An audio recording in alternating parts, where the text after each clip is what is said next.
এটা মানুষকে মানুষ রাখে না। যে ব্যক্তি ফেসবুকে আসক্ত তার সাথে কথাবার্তা বলা, লেনদেন, চলাফেরা খুব ডিফিকাল্ট। মানে কি বোঝেন নাকি কথাটা? কেন ডিফিকাল্ট? কারণ সে এত বেশি আসক্ত এখানে যে পান থেকে চুন খসলে সে আপনাকে পাবলিকলি ধুয়ে রেখে দেবে। কিছু হলে আপনাকে ফেসবুকে টেনে নিয়ে আসবে। ফেসবুকে সবাইকে বলবো উনি আমার সাথে কাজ করছে, আপনি বলাটাই পাবেন না যে আপনি নির্দোষ। আমার পরে নবীজি বলছেন, আমি আমার পরে পুরুষদের জন্য নারীদের চেয়ে ভয়ঙ্কর কোনো ফিতনা রেখে যাই নাই। কেমন ফিতনা? এখন যারা বিয়ে শাদী করেন নাই নিয়াত করেন যে আপনাদের ঘরে যে সন্তান আসবে, আচ্ছা সন্তানের আগে বউয়ে আসে নাকি? আচ্ছা, যারা বিয়ে শাদী করেন নাই নিয়াত করেন দিনদার, মুত্তাকি, পরহেজগার, কোরআনওয়ালা মেয়ে ছাড়া বিয়ে করার দরকার নেই। বাস বাস বাস বাস বাস। শোনেন, এর মানে এই নয় যে খালি মাদ্রাসার মেয়েদেরকে বিয়ে করবেন, বরং এমন অনেক দিনী বোন আছেন আমাদের স্কুল, কলেজ, ইউনিভার্সিটিতে পড়েন, তারা অনেক বেশি দিন চর্চা করেন। মাশাআল্লাহ, আমি বলেছি কোরআনওয়ালা, দিনদার, পর্দাশীল নারী বিয়ে করবেন। এবং দ্বিতীয় নিয়াত করেন যে সন্তানই হবে কমপক্ষে একটা সন্তানকে হাফেজে কোরআন বানাবেন ইনশাআল্লাহ, একটা সন্তানকে আলেম বানাবেন ইনশাআল্লাহ। আপনার মেয়ে হলে সেই মেয়েকে আয়েশা রাদিয়াল্লাহু আনহার মতো বানান ইনশাআল্লাহ। আপনার ছেলে হলে আপনার ছেলেকে আবু বকর, ওমর, ওসমান, আলী রাদিয়াল্লাহু আনহুম আজমাইন তাদের আদর্শ করে তোলেন ইনশাআল্লাহ। পারা যাবে না ভাই? যখন ঘরে ঘরে কোরআনওয়ালা মানুষ তৈরি হবে না, আল্লাহর জমিনে আল্লাহর দ্বীন এমনি প্রতিষ্ঠা হয়ে যাবে ইনশাআল্লাহ। বাতিল কোন দিক পালিয়ে যাবে? ঠিক না? সবকিছু শেষ আছে না বলেন তো? সব কিছু শেষ আছে। নমরুদ আছে না নাই? দুনিয়াতে আছে। মানুষ তার নামও স্মরণ করে। যখন সে দুনিয়া ছিল মনে হচ্ছিল দুনিয়াটাই তার, তখন মনে হচ্ছিল কি দুনিয়াটাই নমরুদের। ফেরাউন দুনিয়া আছে না নাই? আছে। তার নামও কি মানুষ স্মরণ করে? যখন ফেরাউনের রাজত্ব ছিল, যুগ ছিল, তখন মনে হতো যে পুরো দুনিয়াটাই। কথা বুঝতে পারছেন? এরকম প্রত্যেক যুগে। আজ জাতির নাম শুনেছেন? আজ জাতি এই তাল গাছের সমান লম্বা চওড়া ছিল এক একজন। বিশ্বাস করছেন না? তাল গাছের সমান লম্বা চওড়া ছিল এবং পাহাড় কেটে কেটে তারা বাড়িঘর নির্মাণ করত। তাদের কাছে আল্লাহ পাক নবী হিসেবে পাঠিয়েছিলেন হুদ আলাইহিস সালাম। কোন নবী? সূরা হুদ পড়ে দেখবেন। আপনি যদি কবিতা, সাহিত্য, ছন্দ এগুলো পছন্দ করেন তাহলে সূরা হুদ আপনার জন্য। সুবহানাল্লাহ। আপনি যদি কবিতা, সাহিত্য, ছন্দ, বালাগাত পছন্দ করেন সূরা আর রহমান আপনার জন্য, সূরা হুদ আপনার জন্য, সূরা শুআরা এগুলো আপনার জন্য। এত চমৎকার কাব্যিক বিন্যাস আছে, মানে কবিতার ছন্দে ছন্দে উপন্যাস ব্যাখ্যা করা হয়েছে। সুবহানাল্লাহ। বই কিনবেন।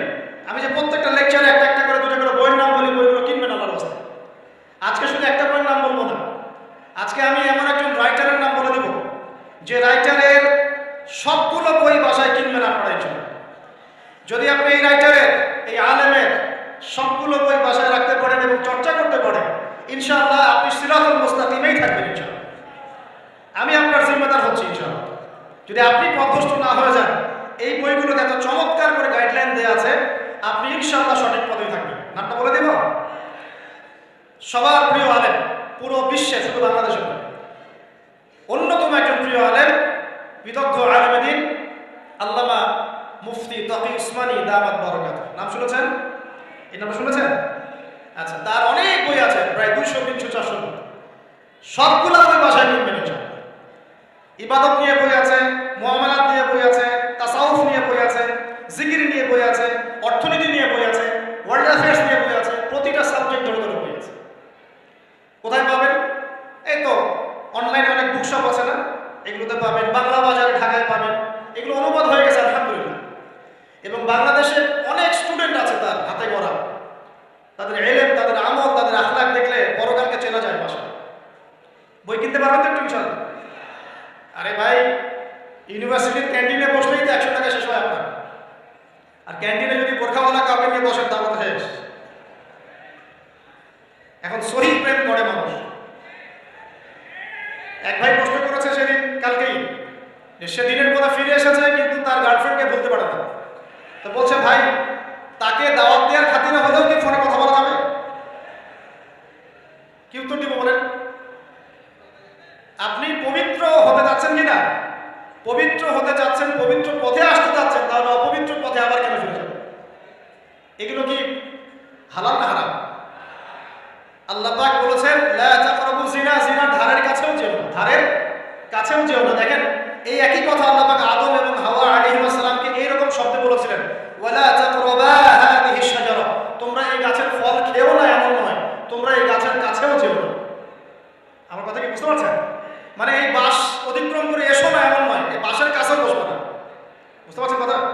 একইভাবে আল্লাহ বলছেন ওয়ালা তাকরাবু জিনা, তোমরা জিনা করো না এমন নয়, জিনার কাছেও ফিজিক্যাল রিলেশন তো অনেক দূরের কথা, হারাম।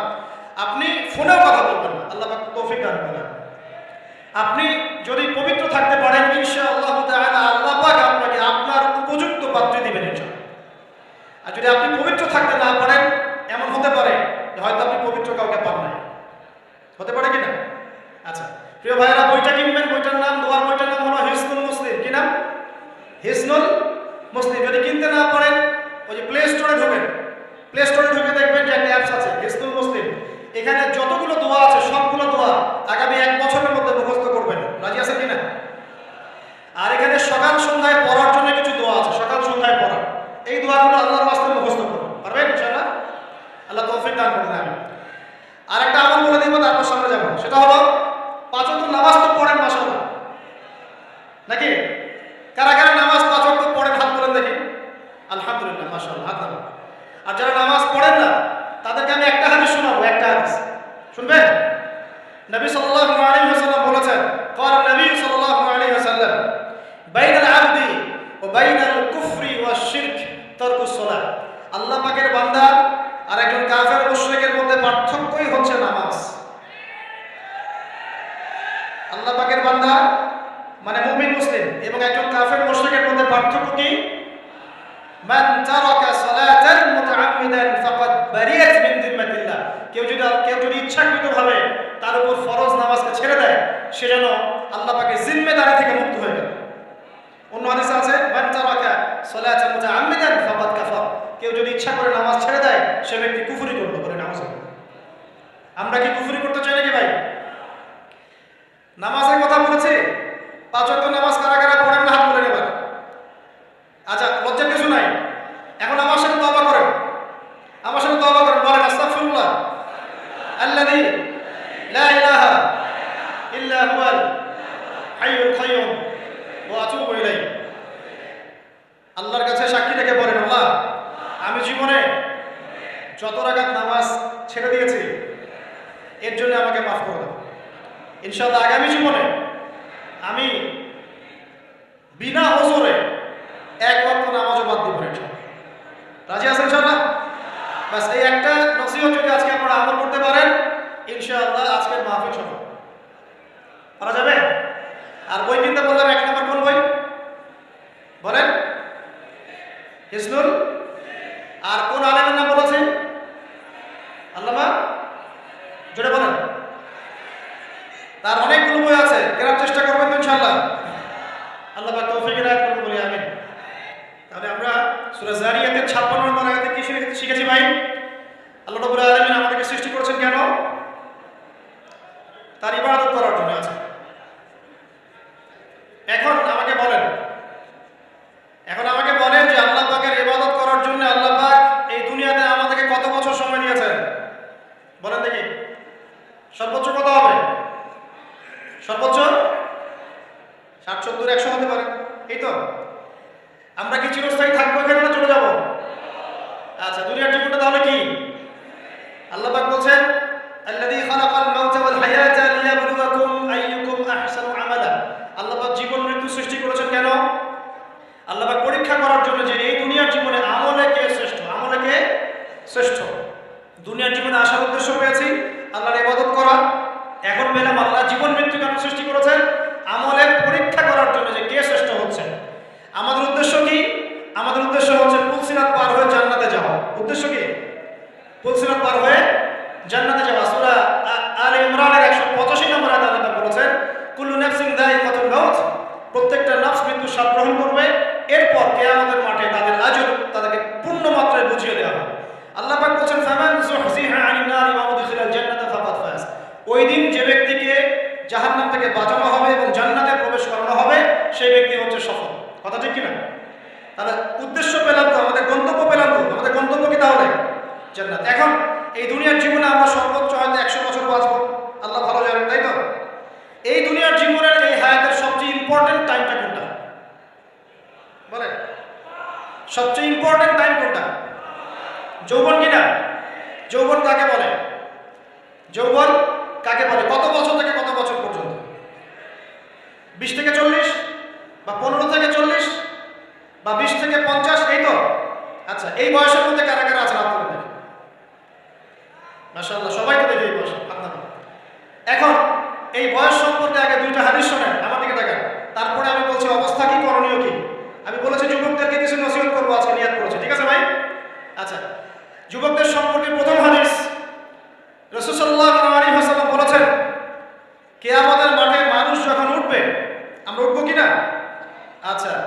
নাকি উঠবো না? যারা আগুনে পড়ে গেছে তারা উঠবে কিনা? যারা পানিতে ডুবে গেছে, যাদের লাশও খুঁজে পাওয়া যায় নাই, উঠবে কিনা? উঠবে। আচ্ছা, যখন মানুষ উঠবে তখন তাকে 5টা প্রশ্ন করা হবে। কয়টা ভাই?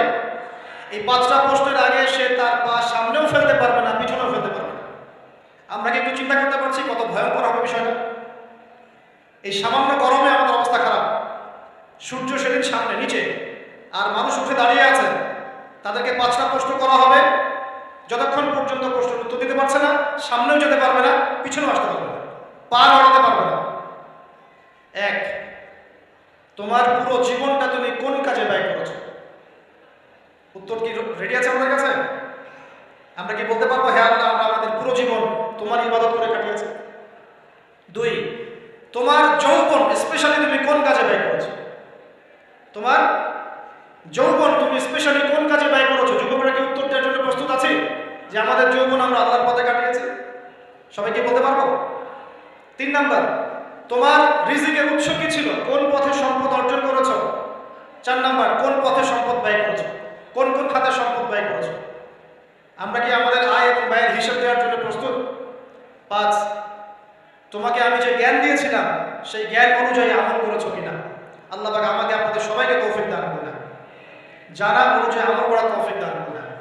এই 5টা প্রশ্নের মধ্যে যৌবনকাল ইম্পর্টেন্ট কিনা ভাই? গুরুত্বপূর্ণ কিনা? মাথায় রাখি। সামনে একটা হাদিস শুনুন। রাসূল সাল্লাল্লাহু আলাইহি ওয়াসাল্লাম বলছেন যে এই কিয়ামতের মাঠেই 7 শ্রেণীর মানুষকে আল্লাহ পাক বিশেষ মেহমানদারির ব্যবস্থা করবেন, আরশের ছায়ায় ছায়া দিবেন ইনশাআল্লাহ। কোথায় ছায়া দিবেন? ওই দিন এই ছায়া ছাড়া অন্য কোনো ছায়া থাকবে না। নবী সাল্লাল্লাহু আলাইহি ওয়াসাল্লাম বলছেন তার মধ্যে প্রথম শ্রেণী হচ্ছে ইমামুল আদিল, ন্যায়পরায়ণ শাসক। ন্যায়পরায়ণ, আচ্ছা, ন্যায়পরায়ণ শাসকের একটা এক্সাম্পল দেই। মক্কার জাহিলি যুগে সাহাবীরা ঈমান নিয়ে এসেছেন, বাস তাদের উপর নির্মম নির্যাতন শুরু হয়ে গেছে। আবু জেহেল, আবু লাহাব, উতবা, শাইবা। তখন সাহাবীরা আল্লাহ রাসূলের কাছে এসে বলছেন, ইয়া রাসূলুল্লাহ আপনি একটু বদদুয়া করেন, তাদের উপর বদদুয়া করেন, আমরা তো পারছি না। নবী সাল্লাল্লাহু আলাইহি ওয়াসাল্লাম বললেন, তোমরা মক্কা থেকে হিজরত করে হাবাসায় চলে যাও। কোথায়? হাবাসা। হাবাসা মানে হচ্ছে আবিসিনিয়া। আবিসিনিয়া মানে এখনকার ইথিওপিয়া, ইরিত্রিয়া। নাম শুনেছেন কি? বিশেষ কোচিং করছেন অনেকে।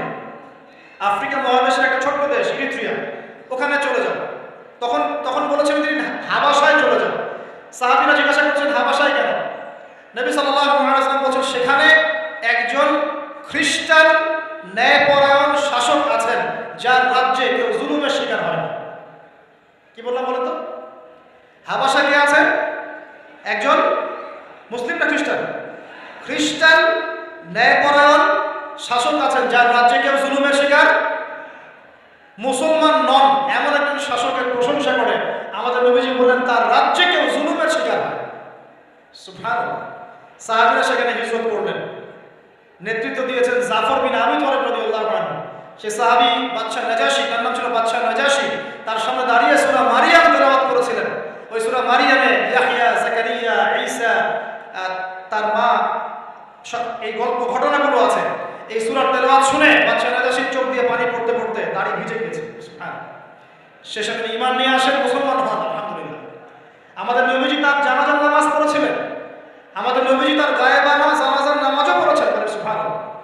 এখানে একটা পয়েন্ট খালি বলতে চাই, একজন অমুসলিম শাসক সম্পর্কে আমাদের নবীজি মন্তব্য করেছিলেন তার রাজ্যে কেউ জুলুমের শিকার হয় না। আর আজকের দিনে সারা বিশ্বের কোনো কোনো ক্ষেত্রে মুসলিম শাসকদের ব্যাপারেও এই কথা বলা যায় না যে তার রাজ্যে কেউ জুলুমের শিকার হয় না। আল্লাহ পাক বলছেন আরশের ছায়া আমি ছায়া দেব 7 শ্রেণীর মানুষকে। কয় শ্রেণী? তার মধ্যে প্রথম শ্রেণী হচ্ছে ইমাম, আমাদের ন্যায়পরায়ণ শাসক। আল্লাহ পাক আমাদের সমস্ত শাসকদেরকে ন্যায়পরায়ণ হওয়ার তৌফিক দান। 2 নাম্বার, সেই যুবককে আমি সেখানে আশ্রয় দিব যেই যুবক তার যৌবনকালটা আল্লাহর পথে কাটিয়ে দিয়েছে। এবার কি হাদিসটা আপনি পেয়েছেন? এর আগের হাদিস কি শুনলেন? পা নড়াতে পারবেন না যতক্ষণ পর্যন্ত এই প্রশ্নের উত্তর না দিচ্ছেন যৌবনকাল কোন পথে ব্যয় করেছেন। এখন যদি আল্লাহর পথে ব্যয় করে তাহলে আরশের ছায়া ছায়া পাচ্ছেন, আলহামদুলিল্লাহ। বাকিগুলো কারাগারে একটু বলে দেয়। 3 নাম্বার হচ্ছে সেই ব্যক্তি যে একজন আরেকজনকে মহব্বত করে, এক ব্যক্তি আরেক ব্যক্তিকে মহব্বত করে শুধুমাত্র আল্লাহর সন্তুষ্টির জন্য। কথা কি বুঝতে পারছেন? এই মহব্বত আবার এই ছেলে মেয়ের ফ্রি মিক্সিং না। কথা বুঝতে পারেনি? দিনের খাতিরে মহব্বত, আল্লাহর জন্য মহব্বত, আল্লাহর জন্য কিন্তু। 4 নম্বর এমন ব্যক্তি যে এত গোপনে দান করে যে তার বাম হাত জানে না ডান হাত কি দান করেছে। আমরা তো এখন 1 টাকা দান করলে 100 টাকা ফুটাই। ফেসবুক আছে, মারাত্মক একটা জিনিস ফেসবুক, মানে এটা মানুষকে মানুষ রাখে না। যে ব্যক্তি ফেসবুকে আসক্ত তার সাথে কথাবার্তা বলা, লেনদেন, চলাফেরা খুব ডিফিকাল্ট। মানে কি বোঝে নাকি কথাটা? কেন ডিফিকাল্ট? কারণ সে এত বেশি আসক্ত এখানে যে পান থেকে চুন খসলে সে আপনাকে পাবলিকলি ধুয়ে রেখে দেবে। কিছু হলে আপনাকে ফেসবুকে টেনে নিয়ে আসবে, তাই ফেসবুকে সবাইকে বলবো উনি আমার সাথে এই কাজ করছে, আপনি বলাটাই পারবেন না যে আপনি নির্দোষ। তো খুব মুশকিল না এগুলা। আল্লাহ মাফ করুক আমাদেরকে। এমন ভাবে দান করে যে বাম হাত জানে না ডান হাত কি দান করছে। 5 নম্বর এমন ব্যক্তি যে এইটা যুবক, এটাও যুবক, যাকে কোনো সুন্দরী নারী আহ্বান করছে জিনার জন্য, সুন্দরী উচ্চ বংশের নারী, যে আসো আমার সাথে জিনা করো, ওই ইউসুফ আলাইহিস সালামের মতো। মনে আছে ইউসুফ আলাইহিস সালামের ঘটনা? মনে আছে? আচ্ছা, কিন্তু সেই যুবক বলে, সেই ব্যক্তি বলে, ইন্নী আখাফুল্লাহ, আমি আল্লাহকে ভয় করি, আমি তোমার সাথে খারাপ কাজ করতে পারবো। এরকম ছেলে এবং এরকম মেয়ে এখন সমাজে খুঁজে পাওয়া যায়? হাতে গোনা, হাতে গোনা। আপনি অনলাইন ঘাটাঘাটি করেন, গুগল করেন, ক্রস চেক করেন, দেখবেন বাংলাদেশের 25 বছরের কম বয়সী ছেলে আর মেয়েদের জেনার হার কত আপনি বের করে দেখেন। 25 বছরের কম যে যুব সমাজ আমাদের সামনে আছে, তাদের মধ্যে কত % যুবক এখন পর্যন্ত ফিজিক্যাল সম্পর্ক করেনি কারোর সাথে, আপনি খুঁজে বের করতে পারেন। শুধু ছেলেদের ক্ষেত্রে নয়, মেয়েদের ক্ষেত্রেও আছে। এই যে অনার্স লাইফ পার করার আগেই বহু মেয়ে সতীত্ব নষ্ট করে ফেলছে, বহু ছেলে সতীত্ব নষ্ট করে ফেলছে। কথাগুলো কি রাগ করছেন? আমি আপনাদের ভাই এবং আমি আপনাদেরকে মহব্বত করি। আমরা জেনার পথে যাব না, আমরা হালাল সম্পর্ক থাকবে ইনশাআল্লাহ। যখন আপনি জেনায় চলে যাবেন, আপনার কলব থেকে আল্লাহর নূর নষ্ট হয়ে যাবে। এটা এমন একটা পাপ যেটা করার পর মানুষ আল্লাহর সামনে মাথা তুলে দাঁড়াতে পারে না, লজ্জায় চোখ নেমে যায়, ইবাদতে স্বাদ পায় না। যখন হারাম সম্পর্কে, ফ্রি মিক্সিং, এগুলোতে মানুষ থাকে, ইবাদতে মানুষ স্বাদ পায় না। দিনের পর দিন ইবাদত করে মনোযোগ আসে না, মন লাগে না, চোখ দিয়ে একটু পানি বের হয় না, আল্লাহর জন্য কাঁদতে পারে না, কারণ মনের মধ্যে তো নূর নাই। আর যখন একটা মেয়ে বেপরদায় থাকে, অনেক ইবাদত করলেও তার এই বেপরদায় থাকার কারণে সমাজের বহু মানুষের চোখের জেনা হয়ে যায়।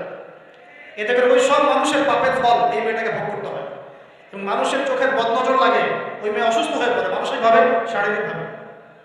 আমি আমাদের যুবক ভাই এবং যুবক বোনদেরকে রিকোয়েস্ট করবো, আল্লাহর ওয়াস্তে চরিত্রটাকে পবিত্র রাখার চেষ্টা করবো। আল্লাহ পাক তৌফিক দান করবেন। এই যুবককে আল্লাহ পাক আরশের ছায়া দিবেন যে একটা মেয়েকে পেয়েও আল্লাহর ভয় তাকে ভোগ করে না। আল্লাহ পাক এরকম যুবক ঘরে ঘরে তৈরি করবেন না। তাহলে কি করবেন ভাই? হালাল উপার্জনের ব্যবস্থা করবেন, ব্যাস সরাসরি বিয়ে করে ফেলবেন। পরিবারকে বোঝানোর চেষ্টা করবেন, না বুঝলে আন্দোলন শুরু করবেন যে আমি জেনা করতে চাই না, আমি বিয়ে করতে চাই, বিয়ে আমার দেওয়ানি লাগবে, এরকম। ব্যাস তারপর দেখবেন বাপ মা কেমন করে বিয়ে না দেয়। আল্লাহ সাহায্য করবে ইনশাআল্লাহ। আল্লাহ আমাদের যুবক ভাইদেরকে চরিত্র হেফাজত করার স্বার্থে বিয়েকে সহজ করে দিন। আবার কাউরে নিয়ে পালা যায় না, ওই কাজ করতে যায় না কিন্তু আবার, ঠিক আছে? কারণ এইভাবে কোর্টে গিয়েও যদি একটা মেয়ে বিয়ে করে, এই বিয়ের জায়েজ না জায়েজ নিয়ে অনেক কথা আছে। অতএব এইসব ঝুঁকির মধ্যে যাবেন না, বাসায় বোঝানোর চেষ্টা করবেন। আর এক শ্রেণীর ব্যক্তি আছে যাদেরকে আল্লাহ আমাকে আরশের ছায়া দিবেন। তারা কারা? যারা গোপনে আল্লাহকে স্মরণ করে কাঁদতে পারে। সুবহানাল্লাহ। এখন এই দুটো হাদিসের মধ্যে যুবকদের অবস্থান কি পেয়েছেন? আচ্ছা, আরেকটা শোনা এবার। নবী সাল্লাল্লাহু আলাইহি ওয়াসাল্লাম বলেছেন 5টা জিনিস আসার আগে 5টা বিষয়কে মূল্যায়ন করো। 1, তোমার বার্ধক্য আসার আগেই তোমার যৌবনকে মূল্যায়ন করো। যৌবনের গুরুত্ব পেলেন তো এবার? তোমার মওত আসার আগেই তোমার জীবনকে মূল্যায়ন করো। অসচ্ছলতা আসার আগেই সচ্ছলতাকে মূল্যায়ন করো। অসুস্থতা আসার আগেই সুস্থতাকে মূল্যায়ন করো। এবং এই যে কথাটা বললাম যে তোমার বার্ধক্য আসার আগে যৌবন কালটাকে মূল্যায়ন করো। এই হাদিসগুলোর মধ্যে আমরা সংক্ষিপ্ত পরিসরে যৌবন কালের গুরুত্ব পাচ্ছি কিনা ভাই? এখন এই যৌবন কালটা আমাদের কাটানো উচিত আল্লাহ পাকের ইবাদতের মধ্য দিয়ে। এই যৌবন কালটা আমাদের কাটানো উচিত কয়েকটা বিষয়ের মধ্য দিয়ে। তার মধ্যে আমি 10টা পয়েন্ট আপনাকে বলবো। কয়টা ভাই? 10টা। 1, এই যৌবনকালে সবার আগে আমাদের কর্তব্য হচ্ছে দ্বীনের ইলম অর্জন করা। কি করা ভাই? দ্বীনের ইলম অর্জন বলতে আমি কি বোঝাচ্ছি? দ্বীনি ইলম অর্জন বলতে আপনাকে আমি বোঝাচ্ছি যে কমপক্ষে কোরআনটুকু তেলাওয়াত করতে শিখুন, হাদিসগুলো পড়তে শিখুন, ইসলামী বইপত্র পড়াশোনা করুন, পাশাপাশি জেনারেল সাবজেক্টগুলো পড়াশোনা করুন। এদিকে আপনি এগিয়ে যান, এদিকেও এগিয়ে যান, দুই দিকে আগাতে থাকেন। এর পাশাপাশি বরেণ্য ওলামায়ে কেরামদের সোহবতে থাকার চেষ্টা করেন, যারা রিনাউন্ড এবং বরেণ্য ওলামায়ে কেরাম তাদের সোহবতে থাকার চেষ্টা করেন। ইলম অর্জনের অনেক ধাপ আছে। শুরু করেন কোরআন তেলাওয়াত দিয়ে, তারপর আস্তে আস্তে হাদিসে যান, কোরআনের তাফসীরে যান, ইতিহাস পড়েন, ইসলামের ইতিহাস পড়েন, ইসলামিক অর্থনীতি পড়েন, রাসূলের জীবনী সিরাত পড়ে দেখেন, ইসলামিক ফিকহের বইগুলো পড়ে দেখেন। আস্তে আস্তে গ্র্যাজুয়ালি আপনি সামনে যাবেন। এই সিলেবাসটা আপনি কোথেকে পাবেন? এই সিলেবাসটা দেখবেন প্রত্যেক জেলায় জেলায় বরেণ্য কওমি ওলামায়ে কেরাম আছেন না, তাদের সাথে পরামর্শ করবেন, আপনাকে সুন্দর সিলেবাস করে দিবে ইনশাআল্লাহ। এইভাবে আপনি পড়াশোনা করবেন এবং ওস্তাদের সাথে থেকে পড়াশোনা করবেন। একা একা সব কিছু করা যায়? একা একা সব কিছু করা যায় না। একটা সিলসিলা লাগে, একটা ওস্তাদের সহবত লাগে নাকি? একা একা কি কোরআন সুন্নাহ সব বুঝে ফেলতে পারবেন আপনি? তাই মনে হয়? কখনোই না। অতএব বরেণ্য আলেমদের সহবত লাগবে, আবার আপনার চেষ্টাও লাগবে। আল্লাহ পাক তৌফিক দান করুন। এই যৌবনকালের প্রথম কাজ কি ভাই? ইলম অর্জন করা। 2 নম্বর, এই যৌবনকালে আমরা যে পরিমাণ ফিজিক্যালি ফিট থাকি, শরীরে শক্তি থাকে, উদ্যম থাকে, আমাদের বয়সটা 40-50 হয়ে গেলে সেটা থাকবে না। থাকবে? অতএব এই যৌবনকালে বেশি বেশি ইবাদত করতে থাকেন, আল্লাহ পাক তৌফিক দান। এই যৌবনকালে 5 ওয়াক্ত নামাজ তো পড়বেনই, এর পাশাপাশি নফল নামাজগুলো পড়ার চেষ্টা করবেন। এর পাশাপাশি আপনি চেষ্টা করবেন তাহাজ্জুদের ওয়াক্তে একটু নামাজ পড়ার জন্য, কমপক্ষে 2 রাকাত, কমপক্ষে 2 রাকাত, অ্যাটলিস্ট 2 রাকাত নামাজ তাহাজ্জুদের সময় পড়ার চেষ্টা করি। আল্লাহ আমাকে তৌফিক দিক, আপনাদের সবাইকে তৌফিক দান। ওই সময় আপনি যে দোয়াই করবেন আল্লাহর কাছে কবুল হবে ইনশাআল্লাহ। যে দোয়াই করবেন আল্লাহ কবুল করবেন ইনশাআল্লাহ, যদি আপনার রিজিকটা কি হয়? হালাল হয়। হারাম রিজিক ইবাদত কবুল হয়? হারাম রিজিকের দোয়া কবুল হয়? কবুল হয় না। 3 নাম্বার, এই যৌবনকালে আমরা রাসূলের সুন্নতের উপর বেশি আমল করবো ইনশাআল্লাহ। করা যাবে ইনশাআল্লাহ? তার নিয়াত করতে পারি যে ইনশাআল্লাহ চেহারাগুলো পরিবর্তন হবে। চেহারা পরিবর্তন মানে কি? হ্যাঁ, রাখা যাবে না? এখনো গজায় নাই। প্রত্যেক সপ্তাহে আপনাকে নবীর সুন্নতের উপর এরকম করে কুরবানি এবং জবাই করতে কে বলেছে? নবী সাল্লাল্লাহু আলাইহি ওয়াসাল্লামের সুন্নতকে জবাই করাটা কি ভালো কাজ? হ্যাঁ বলেন তো। আমরা তো এমন অনেক নাপিত ভাইদেরকে চিনি যারা এই ধরনের বক্তব্যগুলো শুনে আলহামদুলিল্লাহ জীবন পরিবর্তন করেছেন। তার দোকানে লিখে দিয়েছেন এখানে চুল কাটা হয়, দাড়ি শেভ করা হয় না। খুশি হন না? মুসলিমদের কথা বলছি, অমুসলিমদেরকে নিয়ে আমাদের চিন্তা নাই তো? চিন্তা আছে? একটা কথা মনে রাখবেন, একটু কথাটা মনের কান দিয়ে শোনেন। দাড়ি হচ্ছে একমাত্র ভিজিবল সুন্নত। দাড়ি হচ্ছে একমাত্র ভিজিবল সুন্নত। ভিজিবল মানে কি? যা দেখা যায়। দাড়ি একমাত্র ভিজিবল সুন্নত, দৃশ্যমান সুন্নত, যেটা নিয়ে আপনি আমি কবরও যাব ইনশাআল্লাহ। আর কোন সাইড থেকে বোঝার বুদ্ধি নাই এই ব্যক্তি কত বড় মুসলিম, কত বড় সুন্নতের পাবন ছিল। খালি কপালের সেজদার দাগ আর চেহারার দাড়ি বাকি থাকবে। কথা বুঝতে পারছেন ভাই? নিয়াত করা যায় একটু দাড়ি ছেড়ে দিব, নাকি দাড়ি রাখলে চাকরি পাবেন না? দাড়ি রাখলে মেয়ে দিবে না নাকি? তো যে মেয়ে দাড়ি রাখলে বিয়ে করতে চায় না তাকে বিয়ে করার দরকার নাই। আর দাড়ি রাখলে যে চাকরি আপনাকে ছাড়তে হবে, চাকরি করার দরকার নেই। 4 নম্বর ভাই, যৌবনকালে আমরা আমাদের সময়গুলোকে মূল্যায়ন করবো ইনশাআল্লাহ। কথা বুঝতে পারছি ভাই? সময় মূল্যায়ন কেমন? আপনার দিন রাতের একটা রুটিন থাকবে, এলোমেলো লাইফ লিড করবেন না। এই যে আমরা, আল্লাহ মাফ করুক, আমরা এখন 3টায় 2টায় 4টায় ঘুমাই, 12টা 1টা 2টায় উঠি, নাউজুবিল্লাহ। এতে করে কি আমাদের রুটিন লাইফটা ঠিক আছে? আমাদের খাওয়ার ঠিক নাই, আমাদের ঘুমের ঠিক নাই, আমাদের মানে খাবারের যে অভ্যাস, খাদ্যাভ্যাস ঠিক নাই। আর নিয়মতান্ত্রিক লাইফ লিড করবো আমরা। নিয়মতান্ত্রিক, আমার জীবনে একটা রুটিন থাকবে, এই রুটিনের বাইরে যাবো না। পড়াশোনার রুটিন থাকবে, খেলার বা এক্সারসাইজ রুটিন থাকবে, খাওয়া দাওয়ার রুটিন থাকবে, দাওয়ার রুটিন থাকবে, আমি আলেম ওলামাদের কাছে যাবো, এই রুটিন থাকবে। একটা রুটিন লাইফ লিড করবেন, এলোমেলো জীবন যাপন করবেন। আল্লাহ পাক আমাকে তৌফিক দান করুন, আপনাদের সবাইকে তৌফিক দান করুন। কয়টা বলেছি ভাই? বলেন। 6 নম্বর, যৌবনকালে সবচেয়ে বেশি বেঁচে থাকবো নারীর ফিতনা থেকে। কি থেকে ভাই? যৌবনকালে সবচেয়ে বেশি